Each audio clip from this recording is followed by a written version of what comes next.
오늘 이 아침 우리에게 주실 말씀은 사도행전 26장, 사도행전으로 잠깐 가겠습니다. 사도행전 26장 24절에서 32절, 사도행전 26장 24절에서 32절입니다. 바울이 같이 변명하매 페스도가 크게 소리내어 이르되 바울아 내가 미쳤도다. 내 많은 학문이 너를 미치게 한다 하니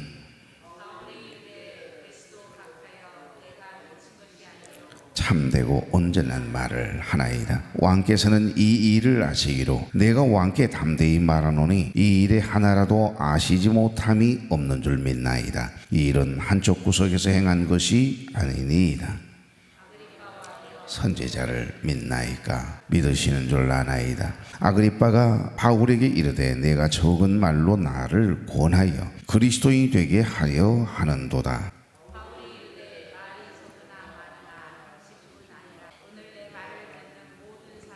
다 이렇게 결박된 것 외에는 나와 같이 되기를 하나님께 원하나이다 하니라. 왕과 총독과 베니게와 그 함께 앉은 사람들이 다 일어나서 사형이나 결박을 당할 만한 행위가 없다 하더라. 다 같이요. 이에 아그리빠가 베스도에게 이르되 이 사람이 만일 가이사에게 상소하지 아니하였더라면 석방될 수 있을 뻔하였다 하니라. 아멘. 자, 우리 인사 나누죠. 좋은 아침입니다. 네, 참 좋은 아침이네요. 이 아침 첫 시간 하나님께 드리기 위해서 거룩한 발걸음을 되신 여러분, 또 가정에서 유튜브를 통해 함께 예배에 참여하고 계신 교회 여러분, 주의 이름으로 축복합니다.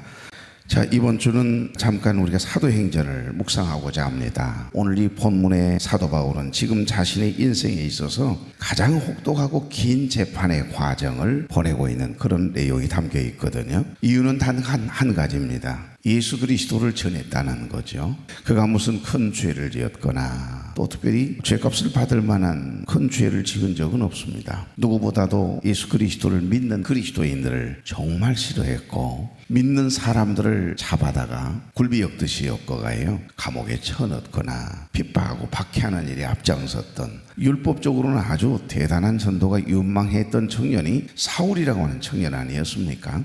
그래서 그가 믿는 사람들을 잡아들이려고 그 대낮에 얼마나 열심을 냈습니까? 그러다 말고 다메섹 도상에서 만난 부활하신 주님, 그 주님 한 번 만나고 나서요 주님이 직접 찾아오시는 거죠. 그도 그럴 것이 스데반 집사를 돌로 쳐 죽이라고 주동했던 사람이 사도 바울이거든요. 사울이죠. 사울. 그러니까 바울 이전에 큰 자라고 하는 뜻을 가진 사울이었습니다. 스데반 집사를 돌로 쳐 죽이라고 주동했을 만큼 그리스도인을 정말 싫어했고, 그것이 그리스도인을 핍박하고 박해하는 거, 잡아들이는 거, 죽이는 것이 하나님을 위한 일이라고 잘못 알고 있었던 거예요.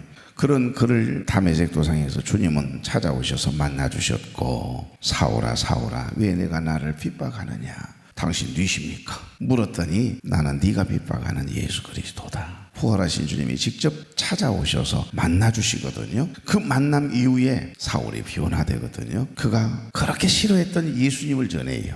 그가 싫어했던 그리스도인이 됩니다. 그리고 복음을 전하다가 말고 큰 어려움을 만나서 여기서 고발하고 저기서 고발하고, 오늘 이 말씀의 배경이 되는 가장 여러분이 이해하기 쉽게 제가 설명을 드린다면, 사울 저것을 죽이지 않으면 내가 밥을 안 먹겠습니다 하면서 금식을 하면서 품속에다 단도를 넣고 다니면서요 매복을 해 있는 사람들이 최소한 40명입니다. 그래서 아마 사도 바울은, 사울이죠 사울, 사도 바울은 아마 언젠가는 반드시 죽을 수밖에 없었던 그런 환경, 태생적인 환경을 갖게 됐어요. 예수 믿는다는 것 때문에 그런 핍박과 어려움을 만나게 된 거죠. 그러니까 이래도 주고 저래도 죽을 수밖에 없는 이런 상황에 오히려 하나님은 그 사울을 바울 되게 하셔서 위대한 전도자로 쓰시기 위한 프로젝트, 하나님이 그를 연단과 훈련을 통해서 정말 위대한 일꾼으로 복음 전도자로 세우거든요.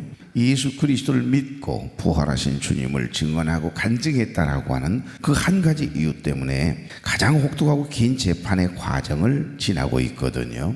여러분, 사도 바울은 복음을 전하다가 예루살렘에서 유대인들에게 모함을 받아가지고요 체포됩니다. 이것도 역시 예루살렘에 들어가지 말았어야 되는데 또 들어가서 고난을 자초하거든요. 그러니까 죽음도 두려워하지 아니하고 동족들에게, 혈육들에게 복음을 전하는 거, 전도하는 거, 그게 사명이에요. 그게 간절한 소망입니다. 예수님을 만나고 난 다음부터 그의 모든 가지고 있는 스펙들은요, 배설물처럼 여기고 오직 나를 통해 예수 그리스도만 드러나도록 사랑했던 사람이 사도 바울 아닙니까? 여러분, 생명의 위협을 느끼는 순간마다 하나님은 로마의 천부장을 동원해서 그를 극적으로 구출하시거든요. 그리고 안전하게 다른 지역으로 옮기려 할 때마다 하나님은 죄인으로 만들어버려요. 여러분, 죄인이 가장 안전하다는 건 아시죠? 왜냐하면 돈 안 들이고, 여러분, 로마 병정들이 쫙 그냥 호위하면서 가잖아요. 로마 압제하에 있는데 만약에 여러분 그 군인들을 공격했다 그러면 결국에는 죽음 외에는 다른 방법이 없죠. 무서운 시대인데 그 군인들을 통해서 천부장은 1000명을 거느리는 대대장급 장교입니다. 백부장 그러면 100명의 군사를 호위하는 중대장급 장교이고요. 근데 얼마나 다급했으면, 얼마나 많은 사람들이 사도 바울을 죽이려고 했으면 천부장을 동원해서 그를 극적으로 구출해가 안전하게 죄인된 신분으로 가고 싶어하는 지역으로 항상 옮기게 하셨거든요. 결국 사도 바울은 유대 땅의 총독부인 가이사랴로 이송이 되어가지고요, 2년이라고 하는 긴 시간 동안 계속 끈질기게 고발하니까 이게 재판이 끝나질 않습니다. 그래서 그냥 구금돼가지고 2년 동안 계속해서 재판만 받아요. 죄도 없는데 오직 예수 그리스도를, 내가 만난 예수님을 증언했다라고 하는 이유 한 가지 때문에 말이에요. 이것은 복음을 전하는 사도 바울을 죽이려는 암살단의 공격을 피할 수 있도록 우리 하나님께서 사도 바울을 보호하여 주시기 위한 울타리의 방법 중 하나가 바로 죄인의 신분이 되게 하는 겁니다. 여러분, 요셉이 30세가 될 때까지 어디에다 집어넣지요? 그런 적도 없는데 보디발 장군의 아내를 겁탈하려 했다라고 하는 억울한 누명을 쓰고 죄인의 신분으로 감옥살이를 하지 않습니까? 언제까지 감옥살이를 하죠? 요셉이 총리가 되기 위해서는 나이 30세가 되어야 하거든요. 고대 법에 의하면 30세 이전에 아무리 훌륭하고 똑똑해도 관직에 등용될 수 없다라고 하는 고대법이 있어요. 그때 당시 법이. 그러니까 가장 안전하게 오래도록 이 보석을 감추어 놓고 울타리를 쳐서 안전하게 하실 수 있는 방법은 뭐겠어요? 죄인의 신분입니다. 억울한 누명을 씌워서라도 그렇게 죄인으로 만들어서 30세가 되던 해에 바로 임금이 꿈을 꾸게 하셨고, 결국 그 꿈을 요셉을 통하여 해몽하게 만들어요. 그래서 총리 대신이 되게 만드는 하나님의 기가 막힌 타이밍, 하나님의 보이지 않는 섭리를 이야기합니다. 430년 동안 이스라엘 백성들이 노예 생활을 했던 거, 노예는 누구의 견제를 받지도 않고 공격을 받을 리가 없잖아요. 애굽이라고 하는 그때 당시 큰 이집트라고 하는 큰 나라의 울타리 안에 노예로 200만 명이 되도록 하나님께서 이스라엘 백성들을 억울하지만 노예살이지만 어느 누구나 어떤 나라의 견제를 받지 않도록, 두려움이 없도록 완전히 차분하게, 너희들이 뭐 아무리 힘이 센다 한들 노예인데, 종들인데 무엇 나라를 전복시키기나 하겠어요. 그러니까 힘이 없는 노예의 신분으로 하나님께서 430년 동안 200만 명이라고 하는 히브리인들이 번성할 때까지 그냥 하나님께서 노예로 울타리가 되어주신 하나님의 방법, 이게 후속사적인 하나님의 경륜이거든요. 그런데 이렇게 사도 바울을 쓰시기 위해서 하나님은 2년이 넘도록 재판을 계속 받는 죄인의 신분으로, 자유롭지 못한 신분으로 다 가둬놓은 거 보십시오. 여러분, 혹여 억울한 일이 있습니까? 속상한 일이 있습니까? 나는 그런 적 없는데 그런 오해를 받을 때가 있습니까? 침묵하면서 기도하면서 기다려보세요. 반드시 내가 죄가 없다면 하나님은 지금 나를 울타리 되어 주시기 위한 하나님의 섭리가 작동하고 있음을 꼭 기억하십시오. 그래서 내가 죄로 인해서 고난당해서는 안 되죠. 그것 또한 회개하면 하나님께서 은혜를 주시는데, 이렇게 애매한 고난을 당할 때가 있어요. 때로는 자원하여 고난을 당하는 일도 있습니다. 내가 거기를 가면, 그 일을 돕다 보면, 복음을 전하다 보면 어려운 일을 당할 것을 알면서도 주님만 생각하며 믿음의 주여 또 온전케 하시는 예수 그리스도만 바라보며 그 고난을 자청하는 고난이 있어요. 그건 차원 높은 고난이에요. 복 있는 거죠. 자, 오늘 우리가 읽은 이 본문은요, 그 2년의 구금 끝에 아그리파 임금 그리고 베스도 총독 앞에서 마지막으로 자신의 결백을 증명하고 복음을 변론하는 이제 마지막 재판의 과정을 그리고 있거든요. 내일도 모레도 이렇게 쭉 나가 보겠습니다. 여러분, 이 세상의 눈으로 보면 지금 사도 바울은 사실 복음을 전했다라고 하는 그 한 가지 이유 때문에 다른 사람들이 자꾸 고발하니까 지금 신분이 어떻게 변했어요? 죄수의 신분으로 바뀌었어요. 그런데 놀라운 일은 결코 그들 앞에 다가설 수 없는 고위 관리직, 왕과 총독들, 그러니까 상상할 수 없는 사람들 앞에 증언하도록 간증을 할 수 있는 은혜를 주신 거예요. 그러니까 죄수의 신분으로 로마의 높은 관리들 앞에 끌려 나온 초라한 모습일 뿐인 이 죄인된 사도 바울이 오늘 우리는 이 재판의 이면에 감추어진 하나님의 놀라운 섭리가 들어있음을 발견하게 되는 겁니다. 그러니까 당시 종교 지도자들은요, 죄 없으신 주님을 십자가에 못 박아 죽였는데 부활하신 주님을 만난 다메섹 도상에서 만나게 된, 직접 찾아와서 만나주신 그 주님을 사도 바울이 증언하고 있으니까 얼마나 밉겠어요. 우리가 죽인 예수를, 부활하신 것을 증언하고 간증을 하고 복음을 전하고 있으니 우리가 죽였던 그 예수님이 하나님의 아들이시다, 메시아다, 구원자다, 이렇게 전하고 있었으니 그 여러분 종교 지도자들이나 율법주의자들이, 극우파 유대인들이 얼마나 저거 입 좀 다물게 해야 되겠다는 생각에 단도를 집어넣고 사도 바울을 죽이려고 하는 사람이 얼마나 많았겠어요. 사도 바울은 죄수의 몸으로 로마를 방문하게 될 줄은 꿈에도 생각하지 못했을 거예요.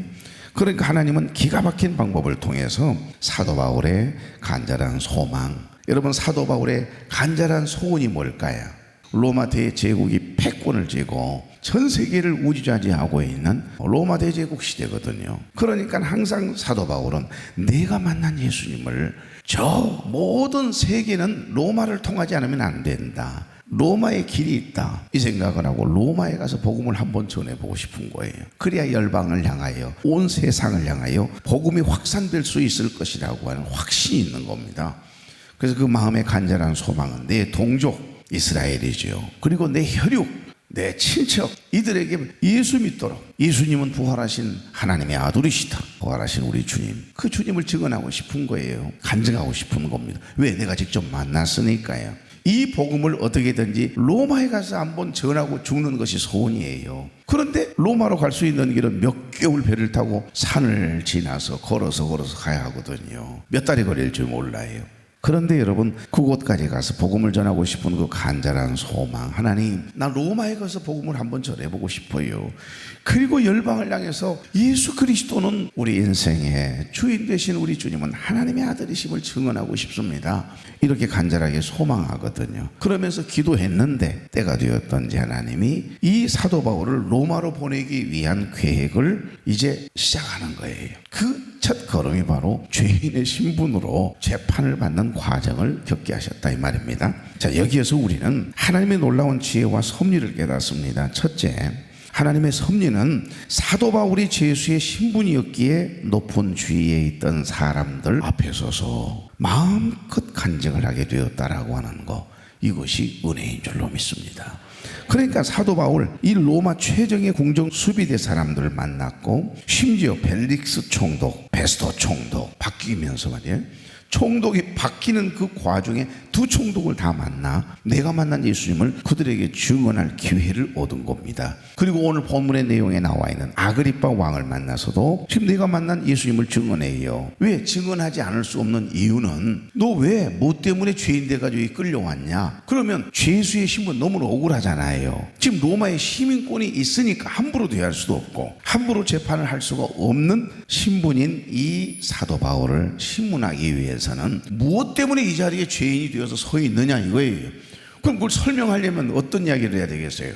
내가 다메섹 도상에서 만난 예수님을 증언해야 되잖아요. 내 원래 율법주의자였다, 전도가 유망했던 종교 지도자들이 전도가 유망한 청년이라고 나를 얼마나 인정해주고 칭찬해 주었는지 모릅니다. 그런 내가 예수 믿는 사람이 제일 싫었고 복음을 전하는 저것들은 사이비 이단이라고 생각을 했던 난데, 내가 그리스도인들 잡으려고 다메섹 도상에 가다가 말고 만난 분이 계시다. 그분이 부활하신 하나님의 아들이신 우리를 구원하시기 위해 이 땅에 오신 예수 그리스도이시다. 그분을 만난 이후에 나의 모든 삶이 변화되었고 내가 그렇게 소중하게 여겼던 모든 스펙들 쌓아 올렸던 인생의 공든탑 그 배설물처럼 여겼다. 이런 이야기들을 증언하기 위해서는 내가 만난 주님을 만난 간증을 해야 되는 거잖아요. 그 간증을 하게 됐다 이 말입니다. 그러니 여러분 어때요? 그들이 믿었느냐 안 믿었느냐, 내가 그들 앞에서 간증하고 증언했던 그 이야기를 듣고 총독들이 예수를 믿었느냐 안 믿었느냐, 아그리빠 임금이 예수를 믿었을까 안 믿었을까? 여러분 이것은 하나님의 소관이지요. 바울이 할 일은 때를 얻든지 못 얻든지 내가 만난 예수님을 증언하는 거예요. 말씀을 증거하는 겁니다. 재판을 받아야 되니까 내 죄가 무엇이냐 이렇게 물으면 그때마다 증언해야 하니까 전도하기 시작하는 겁니다. 간증이 곧 변론이니까요. 그들은 듣기 싫어도 그러니까 재판을 해주려니까 바울의 간증을 다 들어야 옳고 그름을 판단할 거 아니겠어요? 듣기 싫어도 듣고 싶은 마음이 없는 간증을 들어야 하는 겁니다. 하나님의 기가 막힌 전도법이에요. 그들에게 복음을 전하기 위한 하나님의 섭리예요. 이것이 하나님의 역사입니다. 사랑하는 교회 여러분, 바울의 재판 기록은 그 자체가 간증이고 전도였습니다. 나중에는 그가 했던 모든 간증에 하나하나의 모든 삶의 움직임이 뭐가 됐죠? 생명의 말씀이 됐네요. 여기에 기록되어 있네요. 그러니까 사도 바울이 무엇 때문에 억울한 일을 당하고 2년 동안 재판을 받았는지 그 재판장에서 있었던 한마디 한마디가 구체적으로 기록되어 있는 게 뭐죠? 성경이네요. 다윗이 어디에 가서 무엇을 하든지 그의 삶 전체가 하나님의 살아있는 말씀이 되게 하셨던 것처럼 사도 바울의 삶의 움직임, 사도 바울과 함께 하셨던 하나님의 영, 성령의 역사가, 성령의 체험들이 그대로 그의 일거수일투족이 기록되어 있는 책이 바울 소신이잖아요. 사랑하는 교회 여러분, 우리의 삶이 뭐가 대단하겠어요? 어느 누가 알아주겠어요? 그러나 아닙니다. 저와 여러분의 오늘 이 하루에 우리의 말과 우리의 삶의 움직임은 수많은 사람들이 가지고 있는 기가 막힌 광학기구인 이 두 개의 카메라를 통해서요. 지금 여러분 저를 쳐다보고 있잖아요. 카메라 2대가 지금 작동하고 있거든요. 근데 이 카메라는 아직 개발할 수도 없고 개발되지도 않은 특별한 카메라입니다. 이 카메라는 지금 여러분이 이 말씀을 듣고 내 마음속에 느끼고 있는 감정, 그 은혜까지도 함께 믹싱을 시켜서 여러분의 마음의 하드, 무제한 한계가 없는 용량을 가진 이 마음의 하드에다가 차곡차곡 찍어서 마음에 느꼈던 감동과 은혜와 깨달음을 마음에다 저장하고 계시잖아요. 그러니까 저와 여러분이 오늘 이 하루 어디에서 무엇을 하든지 우리 아이들의 눈에 비치는 우리의 삶의 모습, 나를 만나는 사람들이 나를 다 찍어요. 그리고 그때 순간 경험했던 그 마음의 감정들까지 그들의 마음 안에 차곡차곡 담아 놓을 거예요. 차를 운전하고 지나가다가, 때로는 버스를 타고 가시고, 직장과 일터에서, 가정에서 우리 자녀들은 우리의 삶의 움직임 하나하나를요 담아가지고 영원히 지우지 않고 기록할 그런 내용도 있지 않겠어요? 저와 여러분의 삶의 발걸음 하나하나가, 움직임이 하나님의 성경이 될 수 있기를 바랍니다. 우리의 삶의 모든 일거수일투족은요 하나님께서 기록하고 계세요. 우리 마음의 하드에, 여러분의 마음의 하드를 아마 모르긴 해도 이 마음이라고 하는 것은 어떤 이 오장육부와 달라요. 찍히지도 않아요. 그 마음의 칩을 뜨거니 끄집어서 천국에 뜨거니 심판대 앞에 뜨거니 들어서면 탁 놓으면은 아마 우리의 일생이 다 드러날 거예요. 그런데 우리가 아무리 극악무도한 죄를 지었다 할지라도 철저하게 하나님 앞에 회개하면 우리의 모든 죄를 지우개로 지워버리세요. 그래서 더러운 것들을 지워주시는 그런 특별한 은혜가 있는 것 아니에요? 그래서 회개가 능력입니다. 자, 두 번째, 하나님의 섭리는 죄수의 몸으로 로마를 방문했기 때문에 생명의 위협을 피할 수 있었다라고 하는 사실을 이 본문을 통해 우리에게 깨닫게 하십니다. 사실 여러분, 사도 바울이 선교사로 로마로 갔다면 어찌 됐을까요? 로마로 가는 도중에 아마 이미 암살되었을 겁니다. 죄수의 신분이 아니었으면, 로마 군병들이 죄수를 직접 호송해 주지 않았더라면 사도 바울 혼자 만약에 복음을 전하겠다고 이곳저곳 다니다가 말고 매복해 있던 수많은 거우파 유대인들에게 이 품속에 가지고 있던 단도를 가지고 이미 찔러 죽였을 거예요. 이미 암살되고도 말았지요. 그러나 하나님께서는 사도 바울을 가장 안전하게 보호하기 위해서 천부장까지 동원해가 그를 안전하게 지켜주신 사건의 이야기가 이전 본문에 나와 있어요. 그러니까 사도 바울이 죄인의 신분이 되어져서 부자유하고 억울했을지 모르지만 사실은 사도 바울을 죽이려는 사람들에게서 로마 군인들로 하여금 그를 안전하게 보호하시는 방법은 죄인의 신분으로 그를 바꿔놓는 거예요. 그것이 하나님의 섭리예요. 우리 하나님이 하시는 일은요, 우리가 상상하기 어려울 만큼 우리가 생각하는 한계를 넘어요. 그래서 사도 바울은 당당하게 로마 군인의 호의를 받으면서 로마에 입성하게 되거든요. 그 과정을 이 한 주 한번 잠깐 묵상하고자 합니다. 세 번째는 하나님의 섭리는 죄수의 몸으로 로마를 방문했기 때문에 아무런 비용이 들지 않아요. 돈이 들지 않았다라고 하는 특별한 은혜가 있습니다. 여러분, 당시 로마로 가려면 얼마나 많은 돈이 있어야 되는 줄 아세요? 배를 몇 번 타야 되는데요. 또 얼마나 오랫동안 숙박을 하면서 지나가야 되는데요. 그래서 우리가 주목해야 할 말씀은 사도행전 23장 11절이거든요. 한번 볼까요?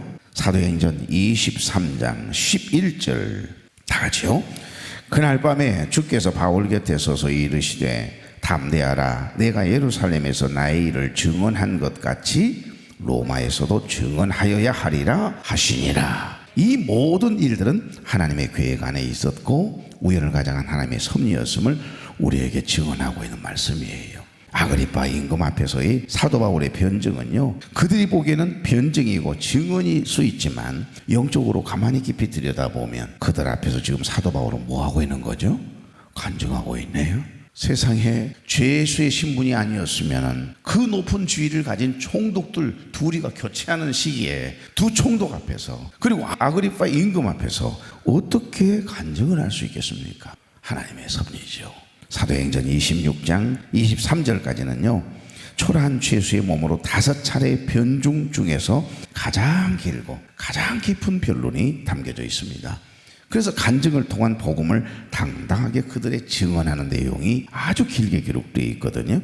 사도 바울의 고백과 자기 변증에는 중요한 단어 2개가 등장하거든요. 26장으로 가겠습니다. 16절 일어나 너의 발로 서라. 내가 내게 나타난 것은 곧 내가 나를 본 일과 장차 내가 내게 나타날 일에 너로 종과 증인을 삼으려 함이니. 여기까지만 하고 마치겠습니다. 하나는 종을 이야기합니다. 휘페레테스라고 하는 단어를 썼어요. 또 다른 하나의 단어는 증인입니다. 마르티스라고 하는 단어인데 여기 종 휘페레테스라고 하는 단어는 어떤 의미가 있냐면 자유함을 받은 사람이 이 자유함을 통해서 하나님을 돕는 자가 되었다, 이런 의미의 단어가 종이라고 하는 단어 휘페레테스라고 하는 단어가 나왔네요. 두 번째 마르티스라고 하는 단어는 증인이란 뜻이거든요. 그러니까 죽음을 두려워하지 않고 순교적인 자세를 가지고 보고 들은 것을 그대로 증언해야 함을 암시하고 있는 그런 내용이거든요. 16절 그런 의미에서 다시 한번 일어나 너의 발로 서라. 내가 내게 나타난 것은 곧 내가 나를 본 일과 장차 내가 내게 나타난 일로 너로 종과 휘페레테스죠. 그 다음 증인 마르티스죠. 종과 증인을 삼으려 함이니. 저와 여러분 오늘 이 하루도 하나님의 거룩한 일에 쓰임받는 종으로, 그리고 하나님을 만난 그 만남의 그 은혜를 이웃들에게 증언하며 간증하는 증인된 삶을 살아내도록 우리를 부르셨다라고 하는 의미도 되는 것입니다. 사도 바울을 어떻게 종으로 증인으로 써내려 가시는지, 써가시면서 어떤 역사를 이루시는지 우리 이번 한 주 함께 묵상을 하며 은혜를 나누고자 합니다. 좋으신 하나님, 사랑하는 종들과 함께 하나님이 허락하신 좋은 날 기쁜 마음으로 시작합니다. 하나님 감사합니다. 이 사람이 만일 가이사에게 상소하지 아니하였더라면 석방될 수 있을 뻔하였다. 너무 아쉽다. 이 친구 바보 아니야? 모두가 수군거렸음에도 그런 하나님의 섭리와 계획이 있음을 믿고 범사에 감사함으로 삶을 대하고 은혜로운 발걸음을 뗀 은혜로운 바보였음을 오늘 우리는 잠깐 말씀을 통하여 깨닫습니다. 그리고 내일 말씀을 통하여 함께 나누고자 합니다. 사랑하는 종들을 오늘 이 하루도 종으로 증인으로 써주시옵소서. 은혜로운 바보들이 되게 하시고 은혜로운 발걸음을 떼는 복 있는 종들 되게 하옵소서. 사랑하는 종들의 가정과 산업과 일터 위에 간섭해 주시고 해외 군대에 있게 나가 있는 우리 모든 자녀들 오늘도 천사를 명령하여 안전하게 지켜주심으로 오고 가는 소식, 기쁜 소식 평안케 하옵소서. 예수님의 이름으로 기도하옵나이다. 아멘.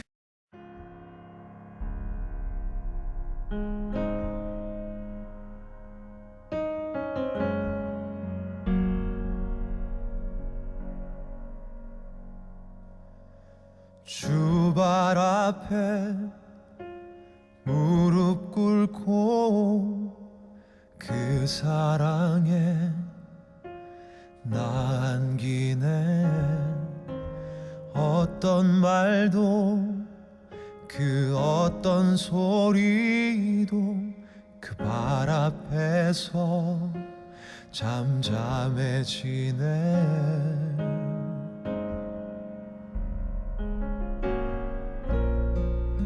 주 나의 사랑 그 발 앞에 앉아 내 모든 기도는 사랑의 노래가 되네.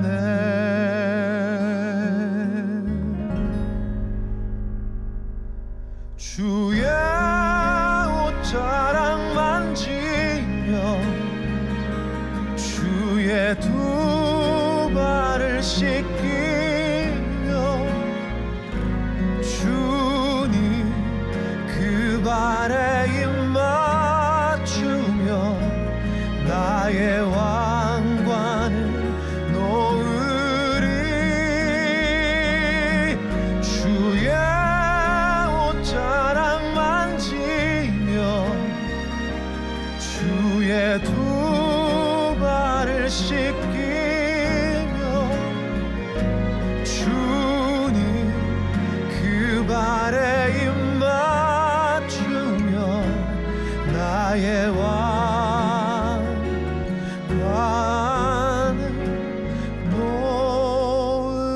놓으리.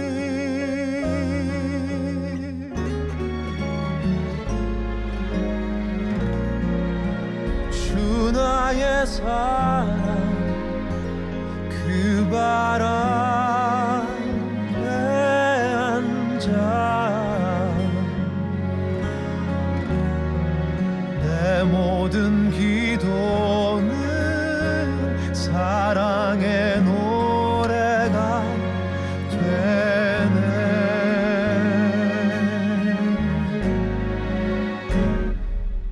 주의 옷자락 만지며 주의 두 발을 씻기며 주님 그 발에 입 맞추며 나의 왕관을 놓으리. 주의 옷자락 만지며 주의 두 발을 씻기며 주님 그 발에 입 맞추며 나의 왕관을 놓으리.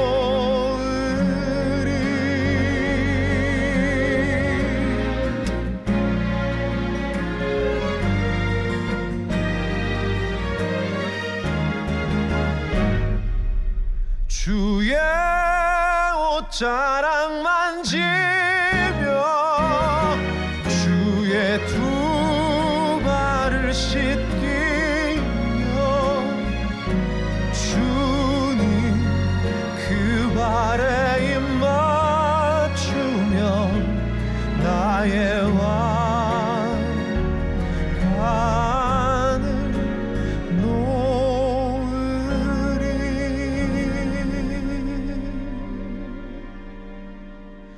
나의 왕